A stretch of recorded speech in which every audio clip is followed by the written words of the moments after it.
Assalamualaikum warahmatullahi wabarakatuh.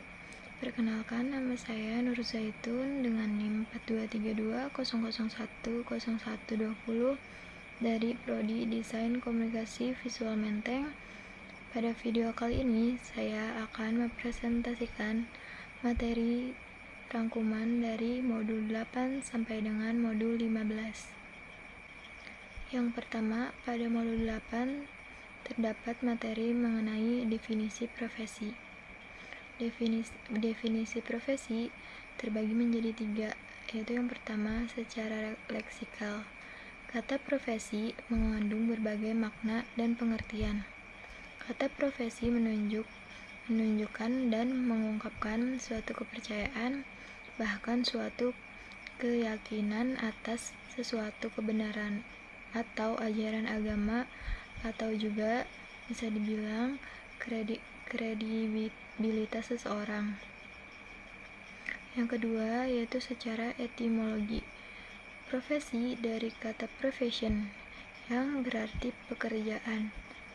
Profesional artinya orang yang ahli atau tenaga ahli. Yang ketiga yaitu secara istilah. Profesi biasanya diartikan sebagai suatu bidang pekerjaan yang didasarkan pada keahlian tertentu. Selanjutnya, ciri-ciri dari profesi. Yang pertama yaitu memiliki keahlian dan keterampilan khusus. Yang kedua, adanya komitmen moral yang tinggi. Yang ketiga, seorang profesional yang hidup dari profesinya. Yang keempat, mempunyai tujuan mengabdi untuk masyarakat. Dan yang kelima, memiliki sertifikat maupun izin atas profesi yang dimilikinya. Selanjutnya, materi yang kedua yaitu pengertian profesionalisme. Secara harfiah, kata profesionalisme berasal dari kata profesi. Menurut Kamus Besar Bahasa Indonesia, profesi adalah suatu pekerjaan yang dalam melakukan tugasnya memerlukan teknik dan prosedur ilmiah dan memiliki dedikasi serta cara menyikapi lapangan pekerjaan yang berorientasi pada pelayanan yang ahli. Cara mewujudkan profesionalisme yang pertama yaitu pengetahuan yang memadai dalam bidang tugasnya, pengetahuan mengenai teknis dan disiplin ilmu yang relevan. Yang kedua, perilaku yang independen, jujur, objektif, tekun, dan loyal. Yang ketiga, kemampuan mempertahankan kualitas profesionalnya melalui pendidikan profesi lanjutan yang berkesinambungan. Yang terakhir, kemampuan melaksanakan kemahiran profesionalnya secara cermat dan seksama. Materi selanjutnya yaitu mengenai pengertian kinerja. Kinerja merupakan pertanyaan kunci terhadap efektivitas atau keberhasilan organisasi. Organisasi yang berhasil dan efektif merupakan organisasi dengan individu yang di dalamnya memiliki kinerja yang baik.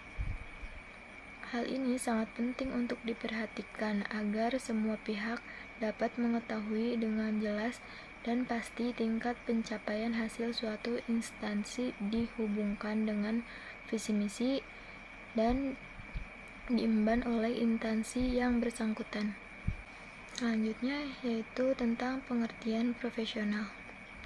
Manajemen profesional menurut Lois Allen adalah sistem dalam organisasi yang memungkinkan berjalannya fungsi-fungsi manajemen, yaitu planning, organizing, leading, dan controlling. Bertolak pada definisi sebelumnya, maka manajemen profesional lebih bertumbuh pada kelancaran proses manajemen dalam suatu organisasi. Materi yang keempat yaitu mengenai pengertian kedisiplinan. Dalam Kamus Besar Bahasa Indonesia dinyatakan bahwa disiplin adalah tata tertib atau di institusi pendidikan, di kantor, kemiliteran, dan sebagainya. Ketaatan atau kepatuhan pada peraturan tata tertib dan bidang studi yang dimiliki objek dan sistem tertentu. Sedangkan secara etimologis, kata kedisiplinan berasal dari kata Latin, yaitu discipulus, yang berarti siswa atau murid. Disiplin merupakan cara masyarakat untuk mengajarkan kepada anak-anak tentang perilaku moral yang diterima kelompok.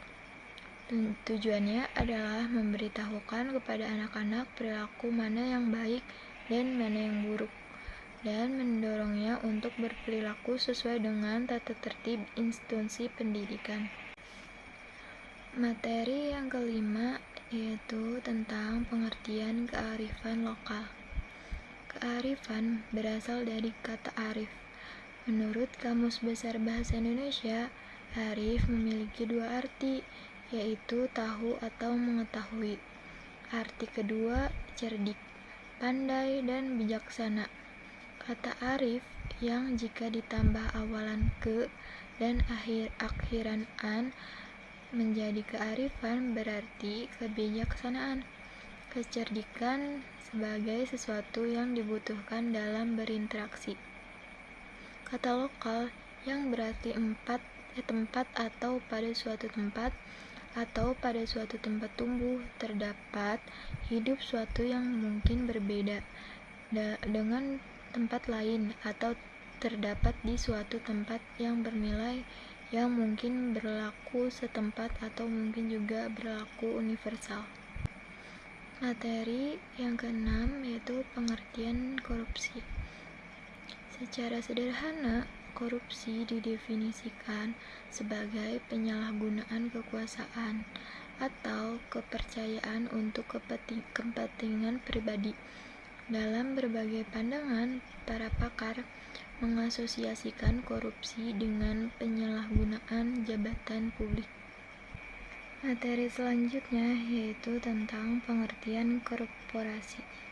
Menurut Undang-Undang Dasar Nomor 7 Tahun 1995, korporasi adalah nama suatu badan hukum, suatu perseorangan, suatu perserikatan orang yang lainnya atau suatu yayasan.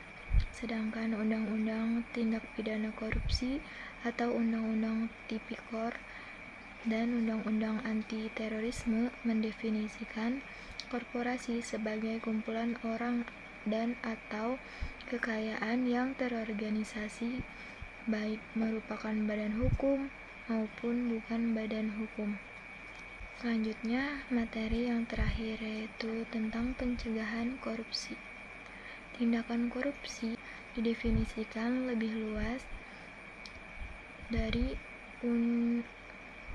2003 yang menyangkut sektor publik, sektor swasta, pekerjaan, dan organisasi asing yang beroperasi di suatu negara, serta pencucian uang hasil korupsi yang diratifikan pemerintah Inggris di tahun 2010, bahkan memiliki jangkauan hingga ke luar negeri sejauh pelakunya adalah rakyat dan perusahaan Inggris berserta rekannya.